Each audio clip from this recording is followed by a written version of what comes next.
Another week, another violent strike. Members of the South African Transport and Allied Workers Union have vowed to bring the trucking industry to a halt if their wage demands are not met. The negative perception created by the massacre of the striking miners in Marikana, South Africa has managed to earn negative global ratings. There actually are fears that locally the fears are that there'll be a demand for more wages, which will push the country into more recession. Question is, how far can this go? How much more can people and ordinary people tolerate? And how much damage is this doing to South Africa? Good evening. My name is Rems Mabote. In the studio tonight with me are Associate Professor from Wits University, William Gumede, and COSATU spokesperson, Patrick Craven. You may join this discussion, comment on our Facebook page, interface on SABC3, or send text messages to 33726. Gentlemen, good evening. Patrick, let me start with you. Have we entered a dreadful strait that we can't turn around or out of anymore? It's a very difficult situation, there's no question about that. But I think it's very important to look at the underlying reasons for it. But first of all, I must reiterate that COSATU has always condemned violence and intimidation. It's never part of our strategy, and it's entirely counterproductive because it alienates public opinion, which is, of course, very important. But, and I should stress that in the vast majority of cases, trade union demonstrations, events, are conducted in a peaceful, orderly and disciplined fashion. But obviously that doesn't make the headlines. But also, as your introduction indicated, the violence that we're seeing is not all from the workers' side. We've seen violence against workers in the Marikana issue, and clearly it points to an underlying problem that a lot of people, both workers and people in poor communities, feel incredibly angry, frustrated and marginalized. And that, I think, creates a climate in which people can be tempted to go to violent extremes. But I don't believe that there's no solution to this, but what we have to do is to look at the root causes, not just look at the superficial law and order aspects, but to ask, well, why have we, in what is supposed to be a democracy, have we become such an unequal society where so many people feel that they're not really playing a part in the economic life of the country? And we'll go back to that a bit later. Let me get William in here. William, is this anarchy? You know what, when we created a democratic South Africa in 1994, you know, the culture that we had, that we built this democracy on, was actually a culture of violence. If you think about the apartheid era, was a very violent era. And people's responses to apartheid was also violent. So, you know, the underlying system that characterized South Africa before 1994 has been violent culture. Now, you know, the thing that's gone wrong for us, we haven't reversed that. Clearly what we're seeing is, you know, that culture of violence is continuing, and it is continuing. Also, it's also our institutions are also violent. We've seen the police reacting at Marikana exactly as the police would have reacted during the apartheid era. So clearly, you know, we were supposed to transform these institutions, make them democratic, make them caring, and so on. So we haven't done that at all. The question, though, Patrick, is South Africans will lose patience with unionists. They will feel that we may want to support you in your demands, but if you're getting this violent, we're not going to tolerate you anymore. Yeah, that's the point I made, that winning public opinion is one of the best ways of achieving a victory in terms of what you're demanding. And if you alienate public opinion, it's counterproductive. And so that's why we have to do everything possible to put a stop to violence. And condemnation is not enough. But that shouldn't mean that we ignore the underlying issues, which in many cases are absolutely justified. And this is the point we've been making over and over again about the longmen strike. That yes, there were problems of disunity amongst the workers, but the basic demands which they were making for a significant wage increase were entirely justified, given the kind of work which these workers do, dangerous, skilled, unhealthy. But in particular, when you compare what these workers are asking for, never mind what they're actually getting, with what the people they work for, the chief executives of the longmen and other mining companies are getting. We've been saying, even before these events, that because we now live in the most unequal society in the world, sooner or later, the ticking time bombs which we've been talking about will become exploding bombs. And that, I think, is what is happening now. And so it makes it all the more urgent to find solutions. But they must be solutions which start to widen, to reduce the gap which we have between rich and poor in this country, which still, unfortunately, also has a very strong racial aspect.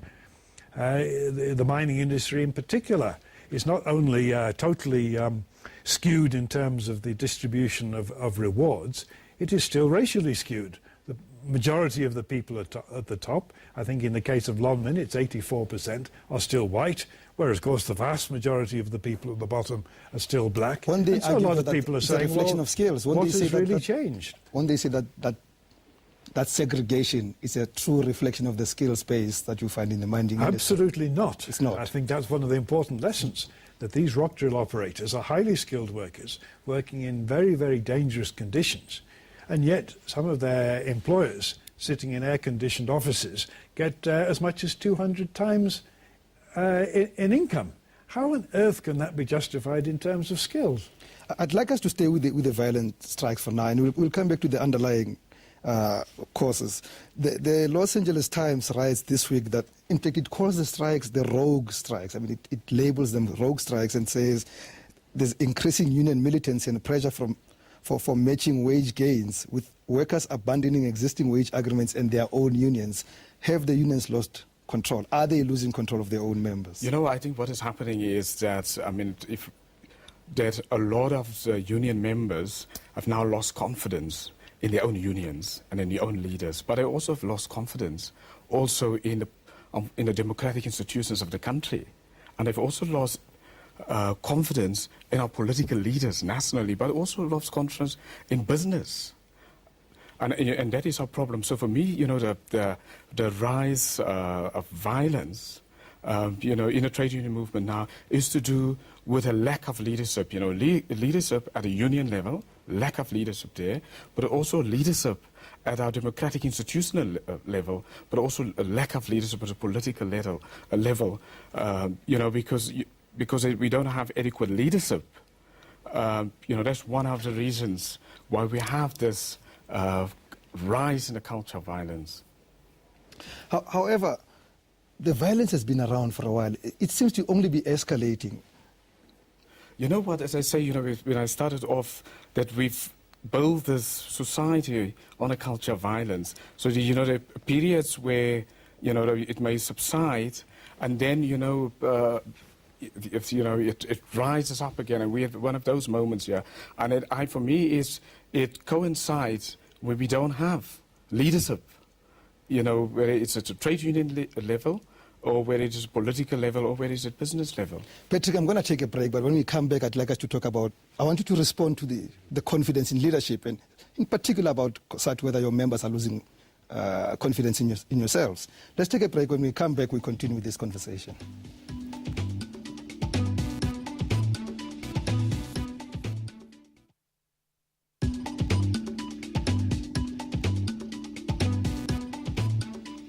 Welcome back. My guests tonight are Associate Professor at Wits University, William Gumede, as well as COSATU spokesperson, Patrick Craven. And we'll be taking your comments. Send an SMS on 33726 or comment on our Facebook page, Interface on SABC3. Speaking of which, let me read one or two Facebook comments that we got. Spusi Somtembu says, I personally think we should create a relationship between CEOs and general workers. People who represent workers must try and bring company bosses to the people. Let's see and hear the frustrations of the people and bring a bridge between them. Amanda Boyson says, this government should stop abusing their people and pay decent salaries. Why don't they all take a pay cut? And this is the most unequal country I've ever seen. Wow. Patrick, are you losing control of your own members? I mean, you know, and I'm not trying to force you into a particular direction, but what happened in Marikana gives us that impression. There were clearly people who were saying we're no longer listening to the biggest mining union being the NUM, and well, although some of them were not seeming to be members of AMCU, but they seem to have lost confidence in your organization. No, it would be wrong to generalize from what happened at Marikana. That dispute, as our General Secretary said earlier this evening in this very studio, was actually the result of a deliberate move by the employer at another platinum mine, Impala, who, in an obvious attempt to create divisions within the unions, offered a bigger increase to one particular group of workers. And that sparked off a movement in other mines where workers said, well, if they can have it, why can't we? And it went against an agreement which had been reached within the platinum mining companies generally. But many of the other disputes which have mushroomed since those events have been led by existing COSATU unions. It would be entirely wrong to suggest that overall COSATU unions have lost credibility. That's not to say we aren't aware of challenges and problems. And it's interesting that in the recent COSATU Congress, there was a report about some of the potential problems facing trade unions, which was written long before these events, warning that the unions mustn't get too detached from their workers. They must have more mass meetings, they must listen to the workers. And of course that is now an even more urgent call. And the unions are already doing precisely that. And if you look at some of the other disputes, like the one you mentioned in your introduction, the transport workers, that is being led by the union. They also have problems with the violent incidents. But again, I think it's very significant that they've gone out of their way to try to insist that the demonstrations must be peaceful, there must be no violence, and issued a very, very strong statement only yesterday. But I worry about these statements of condemnation. What I'd like to hear, and I'm sure many people would like to hear COSATU saying, if you're a member of our union, any of our unions, and you're involved in any violence, and we get you, we're going to expel you from this organization, we're going to actually hand you over to the cops. Yeah, but trade unions are not police forces. We can't actually But when intervene somebody to is being stop. violent, But isn't it citizens' yes, right to we do will that? undoubtedly condemn anyone who is found guilty of an offence. We will obviously make sure they get a proper trial, that they are adequately defended legally, but we will never try to condone people who've clearly broken the law and there is clear evidence. Before Patrick accuses me of avoiding the most important issue that he's been trying to bring up, the underlying issues, there's a magic number in the country now called 12,500. Everybody speaks about that number after Marikana. William, is it unreasonable are what people asking for unreasonable?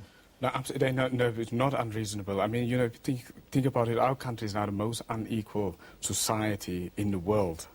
You know, the gap between those who have and those who don't is so massive. And if you can go back again to Marikana, you know, if you think about it, you know, those drillers at Marikana, you know, started off the action. If you think about, you know, what they got, I mean, initially, something like average, let's say, 5,000 rand. You compare that then to the London CEO who gets something like $1 million every month versus sort of a 5,000 rand every month. You know, you can see that gap and the unfairness of that.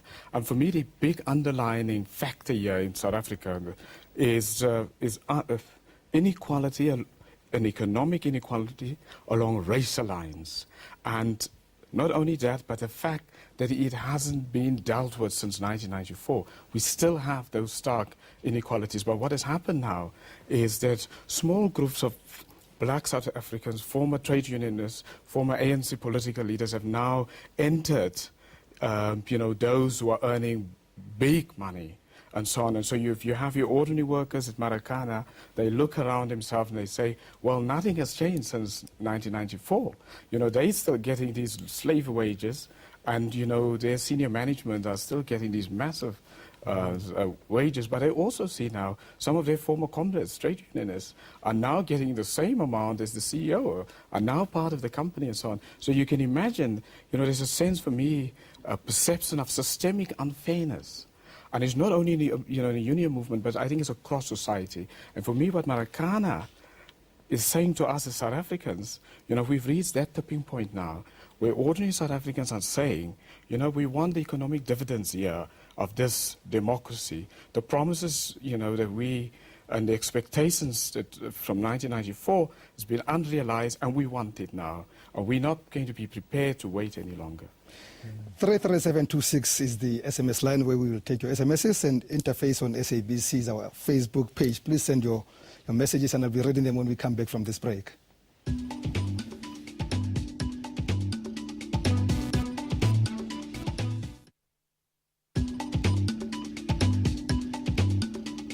Thank you for staying with us. Tonight, our guests are Associate Professor at Wits University, William Gumede, as well as COSATU spokesperson, Patrick Craven. And we are continuing to take your comments on SMS 33726 and Facebook page. Facebook page is our interface on SABC3. Patrick, I agree with what William is saying, and I think every right-thinking person should agree that the workers are not unreasonable, the demands are fair, and to actually say that things are not right in the country. However, with the violent strikes also come other consequences, like being downgraded by international ratings agencies, and therefore a threat to investors to come into the country.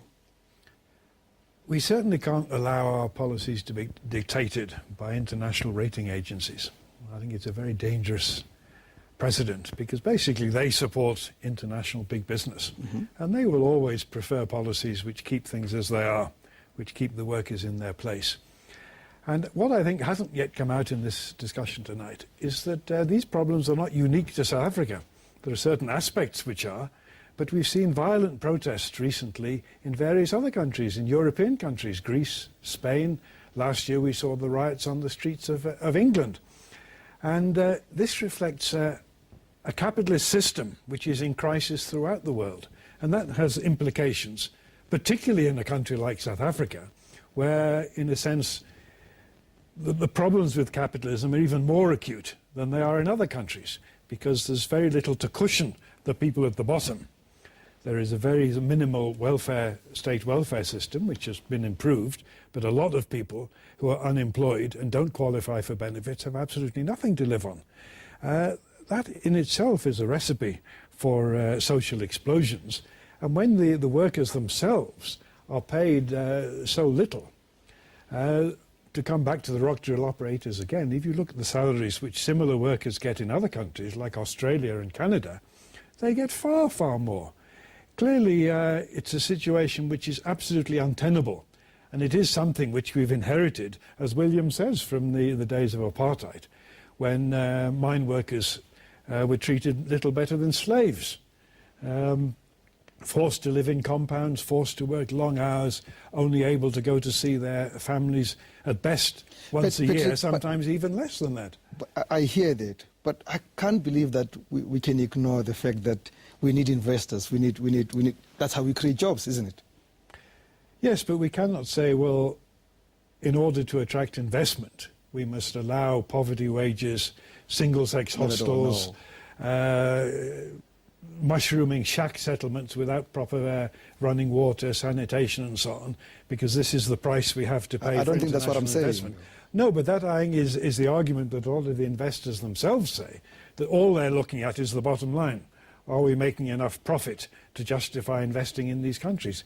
We cannot allow that to dictate what policies we adopt, which is why COSATU, by the way, is still committed in principle to the nationalisation of the mining industry. We think in the long run it should be run for the benefit of the people as a whole, and not for the benefit of the companies and international rating agencies.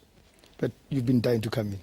Yeah, no, I think, the bigger context here is, we're in a very deep economic crisis in South Africa.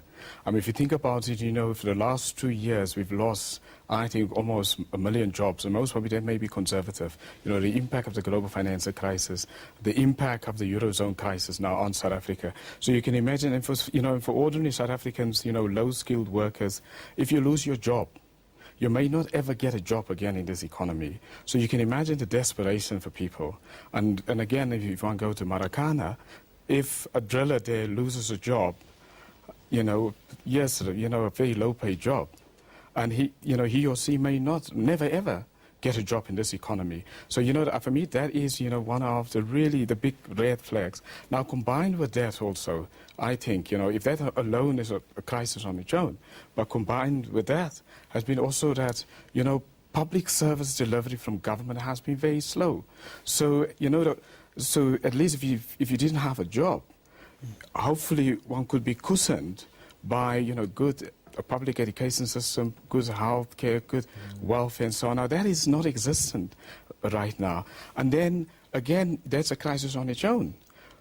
But there's, for me, also another interconnected crisis also. And that is the crisis of leadership. So, so for that ordinary Marikana worker, low-paid worker can't, worried about how do I pay my family or support a family and so on. Now, little public service, and then also looking around and say, well, there's no little leadership, little vision from, nationally, politically, and also the trade union level. I need to go back to the rating agencies and foreign investment. Do you think we should ignore them? Do you think it means nothing to us? Or how do we deal with that matter? I mean, the best way to deal, with foreign investors and so on, is to run the country well. Whether it's a local level or a national level, is leadership locally. What we must not be beholden, of course, because there's a lot of criticism of the credit rating agencies. They haven't been effective, and they, of course, bias against developing countries. I mean, that's in general terms. But the most important thing is how do we look at our own situation, and provide economic leadership, at a political level and at a business level, and also trade union and civil society level. How do we do that? If we do that, foreign investors will come. We will have to be effective. How do we solve this, Patrick? How do we stop? And I'm talking about violent strikes. How do we make sure that people demand what they need, what they want, but they don't do it in such a way that I lose sympathy for them? Well, we first of all have to solve the underlying problems. I think the main problem with leadership is that we have a government and a ruling party which has got some very good policies, which, if they were fully implemented, would start to solve the problems, the infrastructure redevelopment, the new growth path, the industrial policy action plan.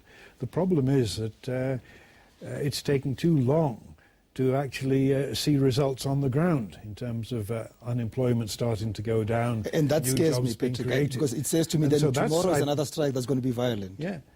No, but that's the main answer. We have to start actually improving conditions on the ground if we're going to start. In the short term, what we obviously have to do is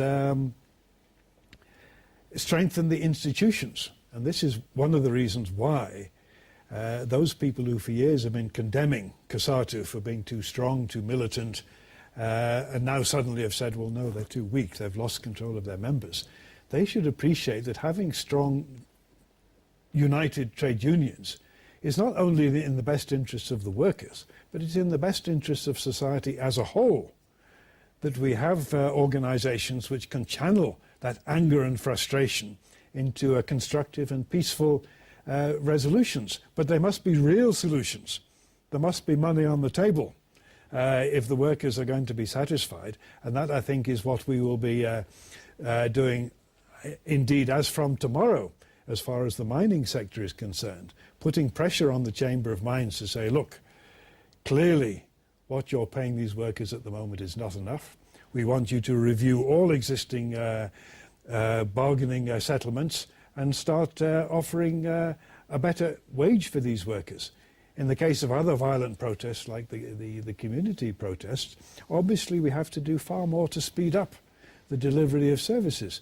I hear you, and I need to get William to come in. Yeah. I'm not getting any comfort. I'm hearing that we're going to have violence with us for a while as long as people are underpaid.